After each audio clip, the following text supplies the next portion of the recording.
Good afternoon. Hello. Hello. If you're wanting to learn to be a super communicator for liberty, you've come to the right place, I hope. My name is Sharon Harris. I'm president of the Advocates for Self-Government. And one of our primary focuses since the beginning of the Advocates is to teach libertarians how to be good communicators for liberty. So what I'm going to do today, since this is a candidate training, I'm going to focus this afternoon on specific communication techniques that will help with the campaign. And tomorrow at 10:30, we'll be talking about communication as well.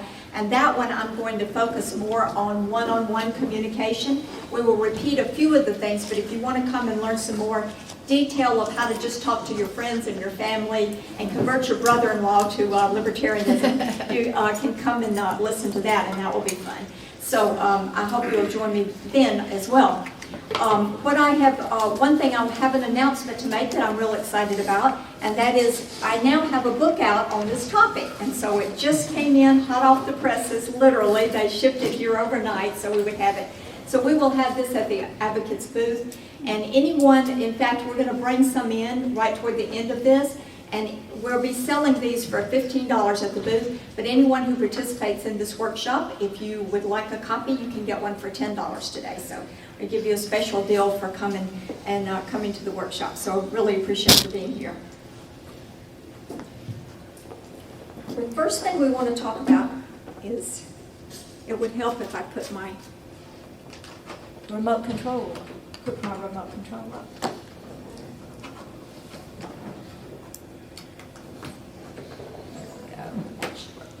All right. Okay, the first thing we want to talk about is the message versus the messenger. And how many people in here think that we have a pretty good message? Okay, in fact, we have a really good message, and it's a very important, very vital message to everyone. And that's why you want to be involved in campaigns. That's why you want to run for office, so that you can get this message out there and so that you can make a real difference in the world. And I really appreciate your doing that, because I think it's very, very important. So we know that we have the good message, but sometimes the messenger gets in the way. And that's one of the things that I like to talk about, is give you some tips on how you can be your most effective and the most successful in getting this message out there when you're running your campaign. The first thing I'd like to do is just to get you to move around a little bit and participate. I want to give you a demonstration of something, and that is a demonstration of just a simple communication. What I'd like for you to do, if you don't mind participating, and you don't have to if you don't want to, but if you would just get your partner, somebody near you, and so you'll need two people to do the experiment. And when you get together with someone, one of you will be A and one of you will be B, and it doesn't really matter, but just decide who's going to be A and B. And the A person is going to be the communicator, and the B person is going to be the receiver or the listener of the communication. All right? Now, you will have about 45 seconds, and what you want to convey to the listener, if you are the communicator, is you want to convey to that person a song. So I hope you're a good singer. Are you all A's good singers? No, I'm just kidding. You don't have to sing, I promise. In fact, you're not allowed to sing, okay? It's against the rules. So we have real strong rules on this experiment. And one of them is that you're not allowed to sing, you're not allowed to hum, you're not allowed to speak at all. No hints, no anything. You're just going to think of a song, and you're going to convey that song to the other person, okay? Here's how you will communicate the song. You will tap it out on the table. Okay? So the other person should be able to listen to that tapping and figure out what the song is. Now, it's not fair to pick a song that you wrote last week and no one's ever heard it, because your person would not be able to guess that, right? This needs to be a song that you're pretty sure they've probably heard. So it should be kind of a popular song or something that most people would know. So when I say go, I'll give you a second to think of a song. And then when I say go, start to tap out that song to the other person. Now, as soon as you guess it, as soon as the other person guesses it, raise your hand and let me know that you have already guessed your song. So, are you ready? Go. Which one? You want to be the What song do you listen to? No talking. No talking.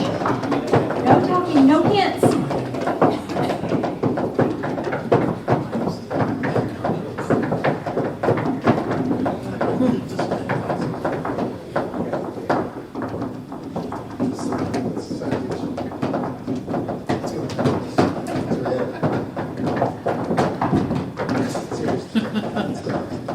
is very hard to do. Okay, you got about 10 more seconds, so try a little bit harder if you haven't guessed it yet. No idea. I was never very good at it. Okay, time is up. Okay, how many people had somebody guess the song? How many people?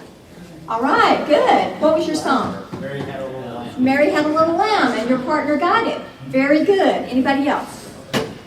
Nobody else guessed the song? Yes, we guessed it. All right, what was your song? I got you, babe. That's a good one. All right. Okay, so this is kind of interesting because this is pretty simple, and yet, what, 90% of the people didn't get it? I wonder why. Would somebody be willing to share if you were trying to get the other person to guess what it felt like when they couldn't guess it? Anybody have any experience? Confused? What else? If you were trying to get it across, did you feel like the other person should be able to get it? Oh, it was obvious they should have got it. Yeah, that's right. Okay, you got it. It was obvious they should have gotten it, okay? What did you feel like, some of you listeners, what did you feel like when you couldn't guess it? It's frustrating. Frustrating. You got frustrated? Yeah, you thought, well, I should be able to get this. Why am I not getting it, right? Okay, can you see where I'm heading with this? This is an idea of when you're communicating something and you know something in your head, the other person doesn't know that, and you're trying to convey it in a very simple way. But you only have one way to communicate. And you're a little blocked there, right? You're not really communicating with the other person. And that other person can feel very frustrated. They can feel like you think they're stupid. And you, if you're trying to talk to them, you can't understand. Why on earth they don't understand me? And this is what has been called the curse of knowledge. And basically the idea is you have something in your head that the other person doesn't have. Doesn't mean that they're stupid at all. It just means they don't necessarily know the same things you do. The same way you would feel if a nuclear physicist was talking to you and you knew nothing about nuclear physics. If that person just talked about their jargon, then you wouldn't understand what they were talking about, and you would be frustrated, and there would be no communication. So what I want to show you is that this is what we run into a lot, is the curse of knowledge, and I want you to have lots of different ways of communicating so that when that doesn't work, you can try something else. So I'm going to give you a number of tips that I think will really help you be a really good communicator. So we're going to work on the messenger. And the first rule of libertarian communication is to do no harm. Now, what do I mean? Does that ring a bell to anyone? Now, no one in this room has made this mistake, except me, probably. But we can make a bad impression on somebody and turn them off to libertarianism forever. This has happened. It's actually, I have to confess, it has happened to me. Long years ago, when I first became a libertarian, I was so gung-ho about it, and I knew everything, and so I just acted very arrogant about this. And if somebody didn't understand me or didn't agree, I acted like they were kind of stupid to not agree with me, and I would get in arguments and all these kind of things. And so I actually turned my best friend off from libertarianism. She never wants to ever be anywhere near libertarian except me ever again. And when she's with me, I'm not to talk about libertarianism. So this can happen. And when you're out there running for office and when you're out there representing the Libertarian Party, who do you think you represent when you do that? The party. The party? Every libertarian ever. Every libertarian ever. Every libertarian ever. And that's hard to take as individualists. We don't want to be part of a big group. We don't want to be responsible for other people, just for ourselves. But in fact, it's actually true whether you like it or not. You represent all libertarians. You may be the first libertarian that that person meets. And when they meet you, and if you make a bad impression, they may not ever listen to another libertarian. And that's happened over and over and over again. So that's the first rule, is to keep that in mind. Another rule to think about to do is to learn some sales. Now, how many people here really like salesmen?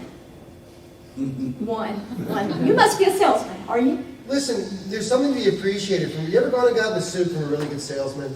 I mean this honestly. I mean, I walked away from the first time this guy walked me from, I'd like to try on a suit, and I walk out with 4 shirts, 2 ties, a pair of socks, a suit, and a matching belt. Listen, man, this guy did his job. He built a vision for me in a powerful way, and I bought the whole thing. That's what we do. I love good salesmen. That's, way you go. Do you see what he said? Now, his view of this, and he is absolutely right, is this person provided a service for him, right? He gave you something you really needed and really wanted. Do we have something that people really need and really want? And so we want to be good salesmen. Sometimes we have the notion that salesmen are bad people, or that they're dishonest, or they're manipulative, and all that kind of stuff. And there are salesmen who are. But you are a salesman for libertarianism. You sell yourself, you sell the philosophy when you talk to someone. So it's good to learn just some things about sales that will really help you. And one of them is to sell the sizzle instead of the steak. Have you heard that phrase before? Basically, the idea is to sell not the features of something, but the benefits. To not sell the features of libertarianism, but to sell the benefits of libertarianism. There are so many benefits, and a lot of times we forget to talk about those benefits. And if you participated in Carla Howell's Drive game, did anybody here go to that? Okay, good. I was going to say, anybody who hasn't should take advantage of doing that, because she really teaches you very valuable things about focusing on specific benefits and learning how to be in the driver's seat on that. So that's one thing that a good salesman does, is sells the benefits of what he's selling. Another thing that a good salesman does is paint a picture. And this is one good example was Harry Brown, who was really good at doing this. He would paint pictures for people instead of just saying, you know, with the libertarian, if we had a libertarian society, taxes would be lower, or we wouldn't have any taxes or whatever. Okay, that's a feature of libertarianism, okay? But the benefit is money in that person's pocket. And he would ask them, what would you do with that extra money? Would you send your kid to a great college or private school? Would you go on a vacation? He would name these things and paint a picture for that person, that person could then see what the benefits were to him specifically. So those are some things that you can do that a good salesman, and to realize also that really good salesmen are really there to serve someone. They're really aware that they have something good that the other person is going to be glad that they bought. And we know that. We know that if people got turned on to libertarianism, we would have a better world for everybody. And so we're providing a service to people to sell them these ideas. Another thing to learn about is some psychology. And I'm going to just touch briefly on one area of psychology that will be very helpful to you that I highly recommend. And that is to learn about personality types. How many people have studied some or know a little bit about the Myers-Briggs personality indicator? Good, great. Do you know, have you learned about the temperament types, the 4 types that come out of that? Okay, this is something that is very, very useful to libertarians. And I'm going to actually do a workshop specifically on that on Sunday afternoon. If you're still here at noon on Sunday, if you will join me, I'm going to do a little workshop there that will show you how to discover what type you are and how to discover what type other people are, and primarily how to use that to appeal to everyone, to have libertarianism appeal to everyone. I'm just going to give you a brief summary right now that there are 4 temperament types that come out of the Myers-Briggs.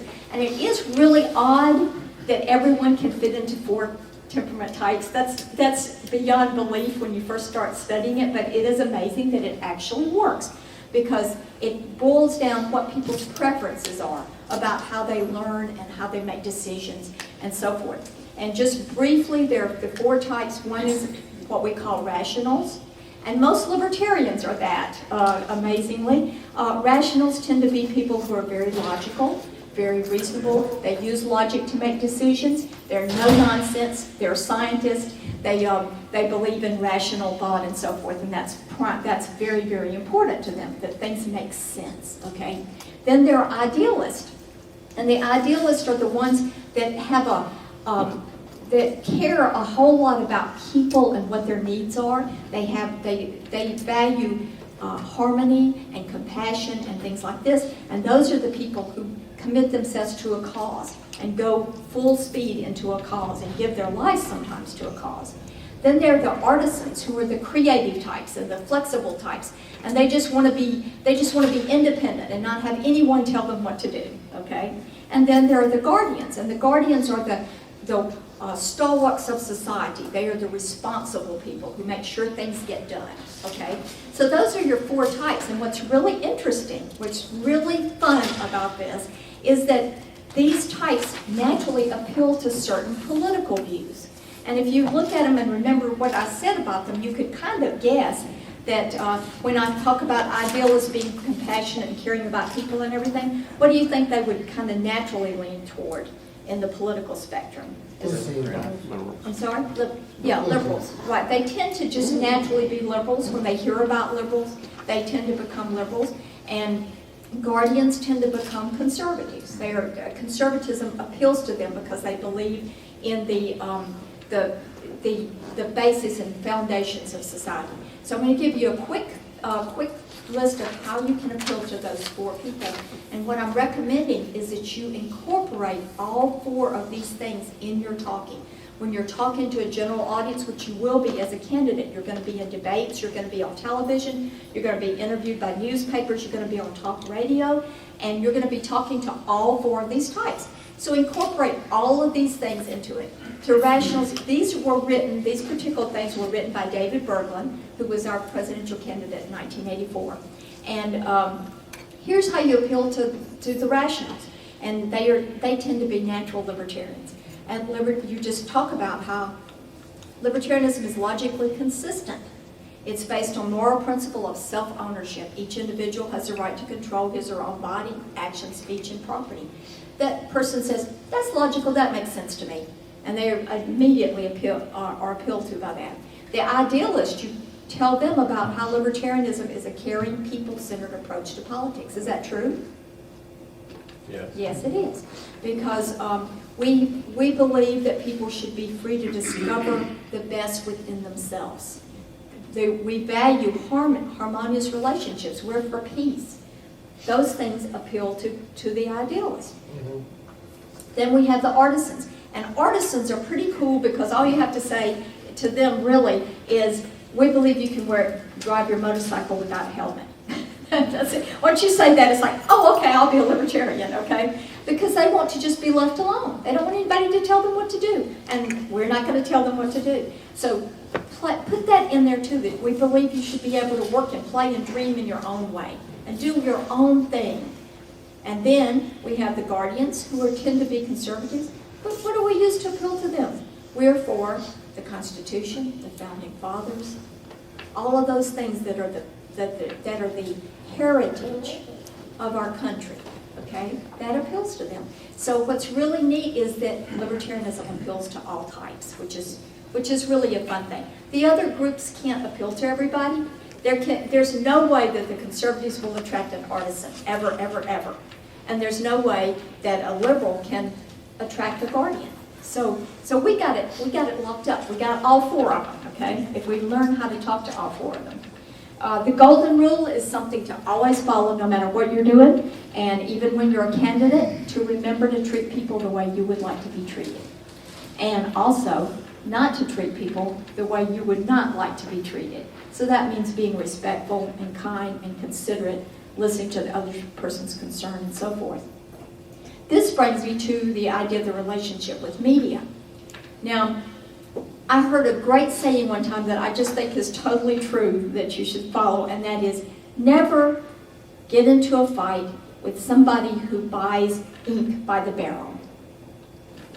And I think that's a really good idea. And of course that applies also to anyone who has their own TV network or whatever, okay? Because and I know the media makes you really mad sometimes, and they will ask you a really ugly question, or they will print something that's different from what you said, and it's very frustrating. But what I recommend is that you always be respectful to them, that you always give them a benefit of a doubt, and that you be kind and respectful. And amazingly, what's really interesting is it tends to be fair play, turn around fair play kind of thing.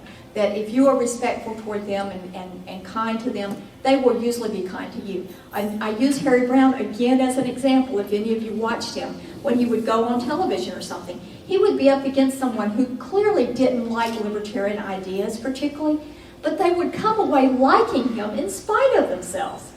they would say, well, we want to have you back, you know, because he was such a kind person, and he was never cross with them. He was never mean. He was always good-natured and kind and respectful. You can make a mistake again with the media or with other people by not doing your homework and not learning the facts of what you're talking about.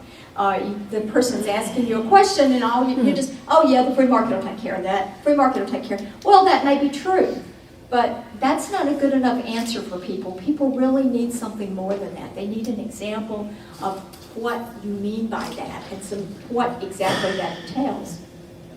The ear is mightier than the mouth. Someone has once said that it's a funny thing, we have 2 ears and 1 mouth. Maybe we should talk half as much time as we listen, and that would be very good. When you're campaigning, you get a chance to do most of the talking a lot of times because you're giving speeches or you're in a debate or something like that. But sometimes even when you're being interviewed or if you have a chance to do a small group discussion or a town hall meeting or something, this is a chance for you to actually listen to the concerns of the people who will be your constituency when you get elected, okay? And we know that most politicians don't do that, and that's another thing that we as libertarians can be different from them, is that we do listen to concerns so that we can answer them. There are lots of benefits to that to listening. One, but remember that it's not easy. It's a very difficult thing to do. We don't learn how to do that very well. And so it takes some practice. Tomorrow in the discussion I'm going to have, we're going to actually do some exercises where we can actually practice listening and learn some good habits that help you be a better listener. But the benefits, it shows respect, and you can discover people's real concerns. And here's the primary one when it comes to the media, is that you can learn about misconceptions. A lot of times people have misconceptions about libertarianism, and we don't really know they have that unless we give them a chance to say so. And so they may say something that we immediately, oh, I see, you're thinking this, and that's really not true of libertarians. And so you get a chance to correct that misconception, which is a really good thing to do. It's always good to have all the right answers, which we do, right? I have all the right answers, I know. But another thing, sometimes it's even better to have all the right questions. And asking questions can be very powerful. One thing, you get information. Again, you find out what they're most interested in. And this applies to the media too, that if you find out that the reporter you're talking to, a lot of times they'll have a particular pet peeve, or they'll have a particular issue that they're interested in. And when you find that out, it gives you a chance to talk about that issue. And they'll be more likely to report on that issue if that's something that they're interested in. You get the other person sometimes to come up with the right answer themselves, which is really fun to do. A good example is, let's just suppose that you were talking to somebody. It can be a reporter or a future constituent or a friend or whatever, who is, they're really concerned because they think that libertarians don't care that much about the poor, or that we don't have a solution to the problem of poverty. So if you're talking to somebody like that and you realize that they just really think government should have a huge role in taking care of the poor and getting rid of poverty and everything, you could ask, instead of giving them all the information about why that's not true or whatever, you could ask them a question like this. You could say, I understand, first you say, I see that you really do care about the poor, and what if you won the lottery tomorrow and you decided that you were going to give all that money to help the poor because it was something you really cared about? Well, first, you have to give half to the government, and you kind of wait for a response to that, which is, and then you say, but after that, you have half of this money, and you're going to give it to the poor, and you have 2 choices. You can give it to the Government Department of Human Resources, or you can give it to a private charity that has a record of giving 95% of their money directly to help the poor. Which one would you do? Then you have to be quiet. Because they will come up with the answer themselves. Because nobody picks the government. Even people who believe government should be huge, if you really boil it down and you just say, would you give money to the Department of Human Services? They know it's inefficient. They know it doesn't work in their heart of hearts. And so sometimes that can help give somebody, let them come up with an idea themselves.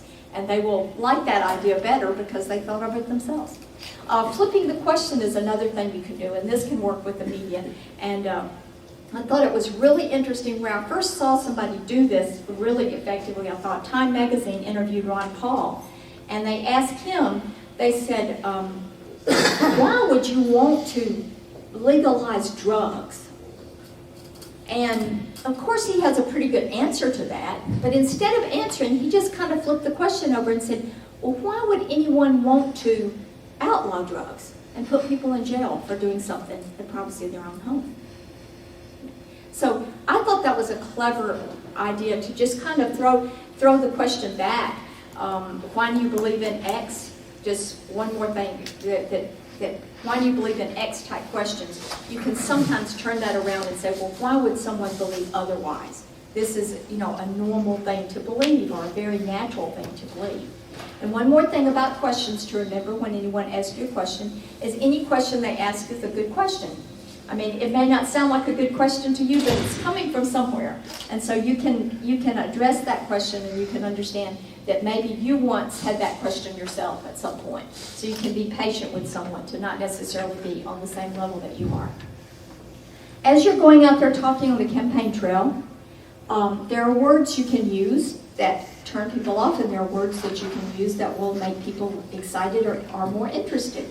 And what I'm saying in this is kind of like what Mark Twain once said. He said the difference between the right word and the almost right word is the difference between lightning and lightning bug. And that's really true, that you choosing the words correctly can really make a difference in how you affect someone when you're talking to them. And what I want to say before I even discuss this is sometimes people think, oh, okay, you're wanting us to be dishonest, or you want to hide what we really believe by using different words.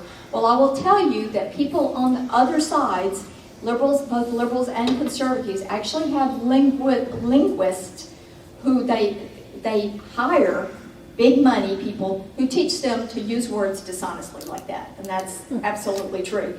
But that's not what we're advocating. We're advocating basically to use a word that the other person can hear more effectively, and that they will more likely understand what you're saying and more likely be interested in what you're saying, or being persuaded to what you're saying. Just a few I'm just going to throw out here. The word business. A lot of times when you use the word business, what do people think of? Big. Yeah, they think of that little man in the Monopoly, and same with the word capitalism. They think of that little man with the monopoly, with the mustache and with all the money and everything. And so a lot of times they think that we're pro-business, when really we are not pro-business. Like we're more pro-private enterprise, or pro-freedom of commerce, or those kind of things. So sometimes we can maybe use a different word for that. Small business is actually a really good phrase to use, because everybody likes small business. And so we can show the difference between that. Big business is kind of like big government sometimes, and business itself, a small businesses, are entrepreneurs and so forth. Property rights is something that people have trouble with sometimes when you just say property rights, because some people think, oh, well, I don't have any property. Only rich people own property or something. That word's to some people, it sounds like you have to be rich to have property or something. But you could use other words. Like one thing you could say is, I don't think the government should be messing with your stuff or stealing your stuff from you, your possessions. Everyone has possessions. Everyone has stuff that belongs to them. So they can understand that if you use those kind of come up with some clever things when you can and share them with other libertarians. Somebody came up with that idea of calling the national debt the grandchild tax. What a brilliant thing, because people can immediately relate to that. And you talk all day long about the deficit and all this, and people may not even understand that. But grandchild tax, they can get that. Same with the death tax. Do you remember we used to have there used to be called an estate tax? They never called it a estate tax anymore. Some clever conservative came up with the idea of calling it the death tax. And then suddenly people said, well, I don't think it's fair to tax people after they're dead, or tax them and so forth. And they didn't even pay attention to the fact that the estate tax really applied generally to only very wealthy people. And normally they would be okay with that. But by changing it to the death tax, everybody hated the death tax then. And so they were able to get that changed by using those words. Same thing what I'm talking about with capitalism. Use words like free enterprise, free markets, that kind of thing is usually better. Gallup poll does a poll every year or every other year where they take political words and they just list them for people and say, does this give you a positive reaction or a negative reaction? And sometimes words are more popular than other times. Right now, capitalism is fairly down there on the list. But if you look at the word free enterprise, most people like that word. People love entrepreneur. That's a really popular word with everybody. So talk about that. Talk about free enterprise, entrepreneurs, small business, mom and pop organizations, that kind of thing. The word abolish is one that we really like. We want to abolish the FDA. We want to abolish the FCC. We want to abolish all the alphabet soups, okay? And when you say abolish to most people, they see this void that suddenly, if you abolish the FDA, we're not going to have safe drugs or safe food. And so they're really concerned about that. So it may really scare people to hear that word, and so you could use other words instead. One that I like is replace. Just simply that we would like to replace the FDA with something far more effective, far more compassionate, who will actually save people instead of killing people. Okay? So those are words that you can use instead of abolish. Now, if you're talking about the DEA, the IRS, the NSA, use the word abolish. Because it should certainly be abolished, right? So I'm just talking about things that would flourish in a free market. We would definitely have something to protect us from bad food or bad drugs or so forth. It would, in fact, we would have competition to do that and would be far more effective than the government. Gun rights is another thing that scares some people. People who advocate gun rights are actually civil rights organizations, right?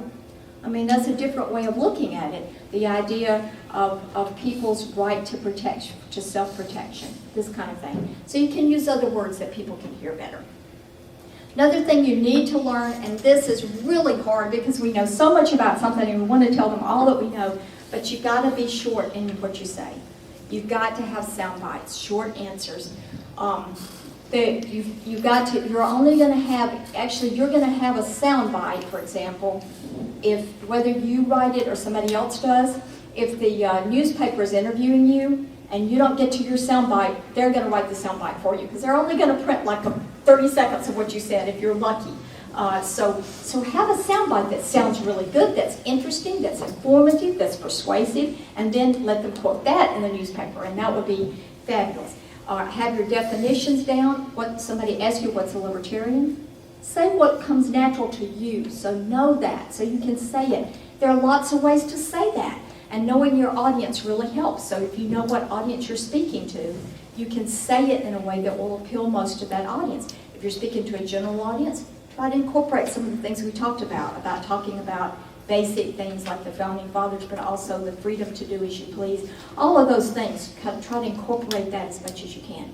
I really like, as far as definitions, one of my favorites that I like that I heard recently, I'm sure you probably heard it, is Penn Jillette's definition. And somebody asked him, why you're a libertarian? He said, I'm a libertarian because I don't think I'm as good as deciding what you do in your life as you are. That's a great way to say that. It's always good to use you instead of I, like that you are the one that benefits the other person. Not, I think I should be free, but I think you should be free. Everyone should be free.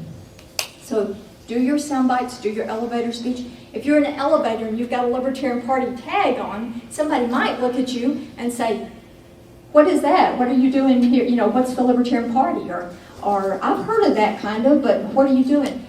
Know what to say. Say something that will really attract them or make them feel good about libertarianism, and give them something like a world's smallest political quiz or something like that that they can take home with them so they can learn more about it. Keep it simple, silly. Then branding. And this is really important. In fact, you are with the Libertarian Party, not just the party that advocates less government or something like that. There is a brand to that called libertarianism. And sometimes there's a hesitation to use that word because we think maybe if we don't use that word, then maybe they'll they'll like us better, or maybe they don't like libertarian, or whatever. And so I've actually seen some candidates not put that on their yard signs, or not put it on their advertisements, or on their website or anything.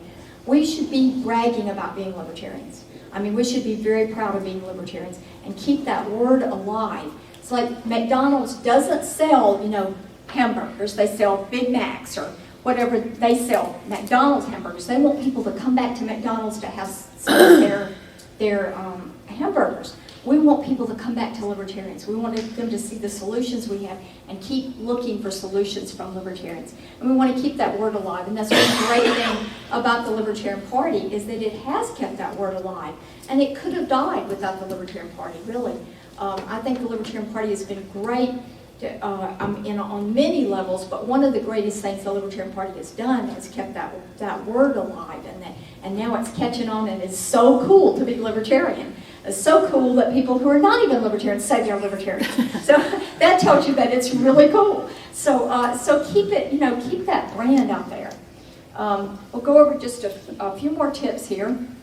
To be concrete, and this is like to give examples, instead of talking about abstract concepts. And again, that's a psychology thing that you can learn, that most people, anywhere from 70 to 75% of people, actually are not abstract thinkers. They prefer to think in concrete terms. So when you start talking about abstract principles like the free market and that kind of thing, their eyes may glaze over. It just doesn't interest them that much. But if you can give them a good example of the free market working, they will, oh, I got that, I see that. So give examples, be concrete, appeal to emotions. And this is one of the things that libertarians tend to not do, and we need to do more of. Because guess what? People make decisions based on how it makes them feel far more than they make decisions based on facts. And that's a fact, whether you like it or not. That's one of those things that, I don't really like that, but it's actually true. And so if you can appeal to people's emotions and let them see this with their heart, not just with their head, they will be more likely to come on board. And those people who are really appealed to by emotions more than anybody else are the idealists that I mentioned before. And I also mentioned that they're the people who really give their lives to a cause. Do we need some people like that in our movement? People who will just really be gung-ho about it. And if you see someone who is an idealist, who used to be a liberal, become libertarian, they are great. They are just great people, because they're just like, they go out and appeal to other people's hearts and emotions and everything. So we really need those people. Using stories, again, is like related to concrete, but when you tell a story, people, first it appeals to their emotions, it appeals to them. Second, they remember it and they share it with other people. A story can be far more effective than just telling people facts and figures and stuff like that. Don't ever begin with an apology. Please don't do that. Sometimes it's natural to do that. If you know that people have misconceptions about libertarians, you might start out by saying, now I know you think that we don't care about the poor, but that's not true. Or, I know you think that we all smoke dope, but that's not necessarily true. You start out with something, and if, first of all, the person you're talking to may have no misconceptions at all, and all of a sudden they've got a question. Hey, wait a minute, is that true, what they just said? And so it's just not necessary, and you lead with your best stuff. Always lead with your best stuff, the good stuff. Don't be afraid to say, I don't know. If somebody asks you a question, particularly in the media, and they ask you, well, what about this issue? And maybe you haven't studied that issue. Maybe that's not your area of expertise. Just say, I don't know. I will have to look into that. Don't try to just make something up. And it's amazing when you show that amount of humility, people will really respect you and take you more seriously and trust you if you're willing to admit that you don't know something. Always have intellectual integrity. And I know you always want to. You have integrity, I believe, because I think libertarians are people with the most integrity of anyone. But what can happen sometimes is we see something on the internet that sounds so good. It's a quote from somebody, or it's a fact or a figure that sounds really good, and so we share it or we give it to other people. And check them out first, because as you know, a lot of times they're made up. Somebody made them up, and once you do that, you are not trustworthy anymore. People won't believe you. So use the right figures and use the right quotes, and always make sure before you quote something that is correct. And always understand and maybe and show this in yourself, which this is a challenge. It's a challenge to me. The idea that you could be wrong about something. And as long as you're aware you could be wrong about something and you are seeking the truth. And so that gives you a certain amount of humility. It keeps you from being arrogant, and that's a very good thing. People will like you better. People will relate to you more when you do that. Now, what I'd like to kind of close with is I want to give you a little bit of a chance to learn about this really cool technique, and it's called the amazing Rendsburger pivot. And no, it's not a dance. But how many people here have heard of the Rendsburger pivot before? Okay, a few people have, but most of you haven't. Okay, you're in for a treat because this is a really cool technique that you can use as a candidate. It's a very good thing to use because as a candidate, you will be asked hostile questions. I guarantee you, okay? And so when you're being interviewed by somebody, particularly like on talk radio or something like that, and the guy is hostile and he's asking you things, you can use this technique to transition before you give your answer, okay? It's a transition device. It's a way to establish rapport with the other person. And here are the steps in it. The first thing you do is you stay calm and listen to what the questioner is asking. And you breathe, okay? The second thing you do is you ask yourself what the person is really concerned about. What does he or she really want? And you can make an intelligent guess. Just as an example, if somebody says, well, you just think we should have a whole bunch of uneducated kids running around. Okay? That concern is probably, he wants children to be educated, right? He's made it really clear that he wants children to be educated. Or if he says something about, well, everybody will be doing drugs if you have your way. He's afraid, okay? He's afraid of the safety of his children or that people are going to be in drugs and so forth. So you can usually guess what that is. And if you want the same thing he does, okay, and most of the time you will, strongly express your desire for that same outcome. You show your questioner that you share the same core values that they do. And so the way you do that is you just say, somebody says to you, you want to end welfare? What about the poor? Are you really that cold and heartless? Okay? Well, what is that person concerned about? They're concerned about the poor, right? And so what you say is something like this. Like you, I am saddened and outraged by poverty. Or I really want people to come out of poverty. I want the poor and needy to have more aid and more effective aid and far more opportunities than they do now. I want a world of abundance and opportunity for all people. And it doesn't have to be that long. It can usually just be shorter than that. But you're speaking from your heart about your views and that you share the same values that they do. Like you, I want to live in a society where the streets are safe for our children. Like you, I want clean air and water. Like you, I want to know the food and products I buy are safe. And you say these things before you give the answers of how libertarianism will solve that particular problem. It helps to memorize a few phrases, and they need to be sincere, because sometimes you'll find, sometimes you won't agree with theirs, and so you can't use the Rendsburger pivot. It's only for the times when you see that the concerns they're expressing are something that you share those same concerns. That you keep it short, preferably just one sentence, and leave plenty of time for a follow-up. And make it personal. Use the I. Sometimes you can say, like, libertarians agree with you on that, or libertarians share your concern. But it's best to say I, so that it's a personal thing. And only when you realize that you do agree with the listener's concerns. Which, as I said, that's most of the time, unless the person's just trying to be mean and hateful. And what's interesting is if that person is mean-spirited and so forth, remember you have listeners who are listening to both of you, and it's really cool to be the nice guy and let them be the bad guy, and then everybody likes you and hates him. So you can you don't have to be in agreement with that person, but you just don't get pulled into an argument with them where you look like the bad guy or whatever. So practice is another thing. So I would like to see if I can get a couple of volunteers who would like to just kind of try this out for size and see what it's like. Would anybody be willing to come up here field a hostile question. And you don't have to know the answer to the question, you just want to pivot to the rapport with the other person. Come on, somebody who's not shy, or somebody who's shy but will do it anyway. Come on up here. All right. Now, who wants to be the hostile questioner? That's the fun part. Okay, you be the hostile questioner. Okay, we got a couple people here and they're going to try it out. So remember, when you're asking your question, it needs to be something where it's a specific issue that you're, and you can kind of show that. So we all know what Scott Walker's big thing right now is, right? Everything's about Act 10. You hate teachers, so tell me, what are you going to do about Act 10?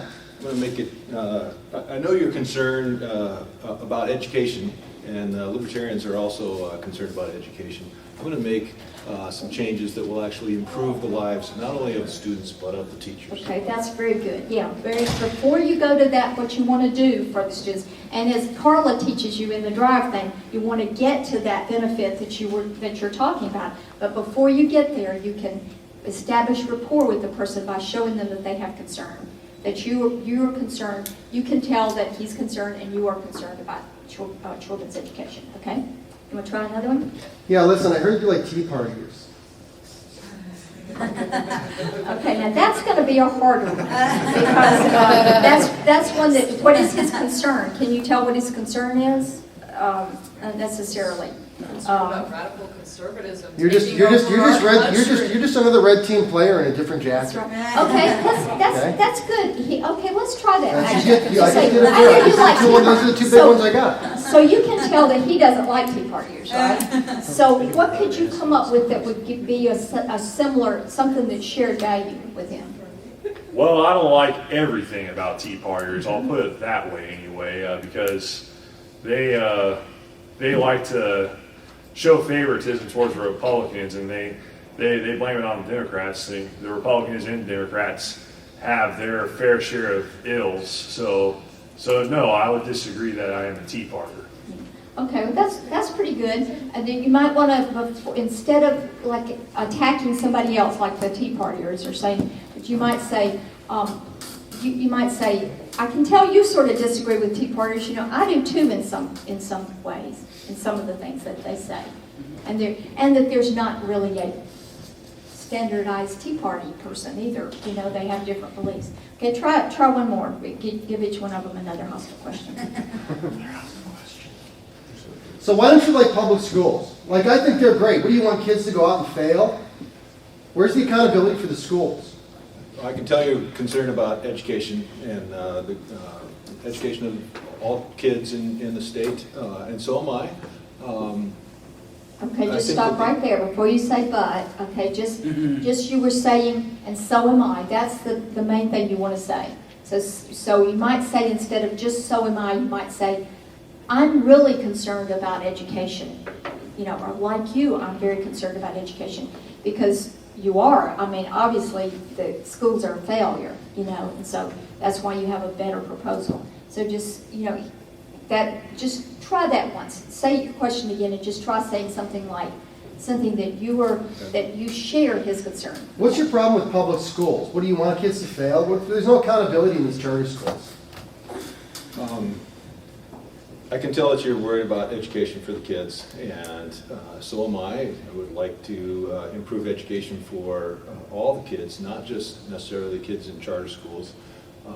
I think there is accountability for charter schools, and if we opened it up in a free market situation, there would be even more accountability for all kids. Okay, good. Give him one more. Do you really have a favorite topic? Anything? War. Or All right. yeah, well, that's it's really tough to get you to Who's going to build the roads? Who's going to build the roads? yeah, who's going to build the roads?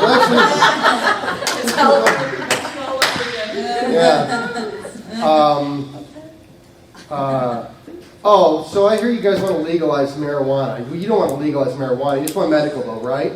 Because I don't want everybody to have this. Well, I don't understand what the intent is of outlawing marijuana, and I agree that not everybody needs to have marijuana, and I can't say that I'm an expert of medical benefits of marijuana, but more importantly, why would we want to spend our tax dollars to put people in prison for a victimless offense? Okay, that's good. Now, he did several things there. He didn't do a total Men's-Burger pivot, but he did one good thing that I was talking about recently. Did you notice one thing he did? The flip question. You know, when you said, okay. Why would you want to put them in prison for? You flipped the question when to him. You said, I don't know why anyone would want to. So you sort of did a flip of question there. I don't know why anyone would want to.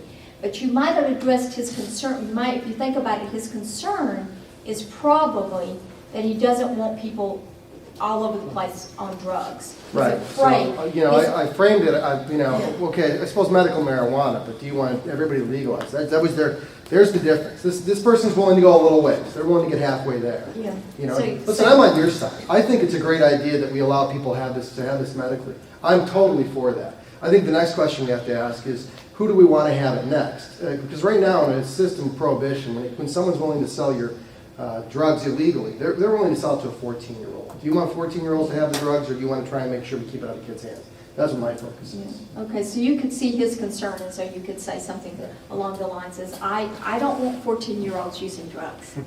Or I bet even better still, a personal example, I have a 14-year-old, and I don't want him doing drugs. So you clearly relate to them then. They can relate that you're relating to them. Very good. Good job. Thank you for all.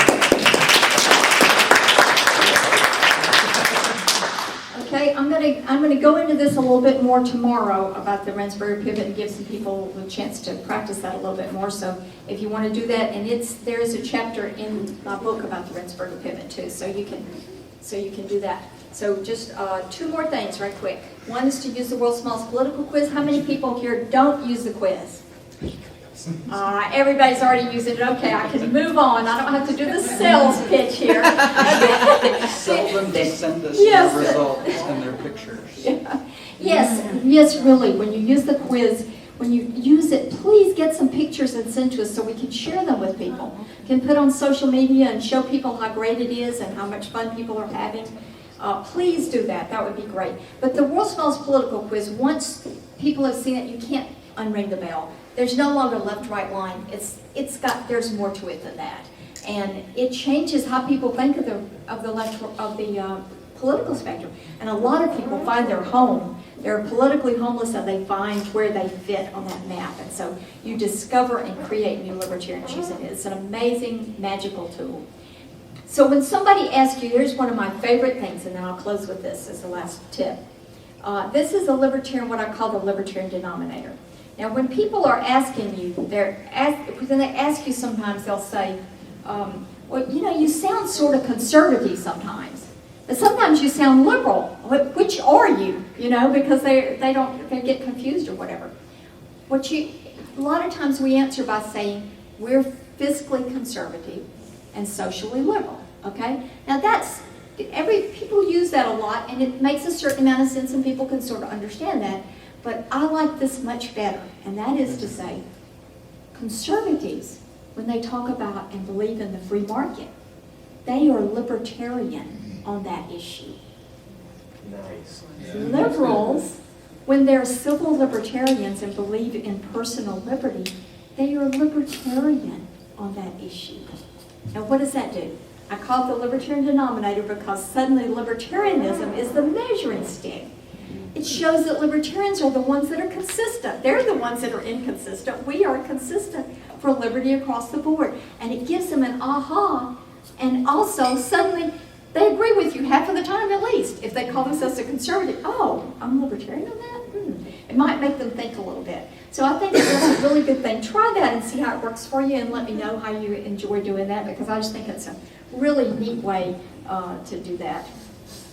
Remember that the message makes all the difference. Here, the messenger is really important because you've got this fabulous, fabulous message, and it is the greatest message as far as I'm concerned, that we really have the answers to make everybody have a better life, for everyone, which is really cool. So we should be optimistic about the future. We should be passionate about these ideas. We should be enthusiastic. Enthusiasm is contagious, and when people are enthusiastic, other people want to know, what's he taking? What's he thinking about that makes him so happy, okay? So a very easy way to start, here's a simple movement into libertarian engagement. Smile. Just smile, because you've got a lot to smile about. You're telling the good news. You're telling the good news about liberty. And I am so glad that you're out there doing that, and I want you to be very super at doing that. So I hope you will practice these things and learn, and I hope you will buy my book. But I really want you to take advantage of the fact that we've put together these things over years and years and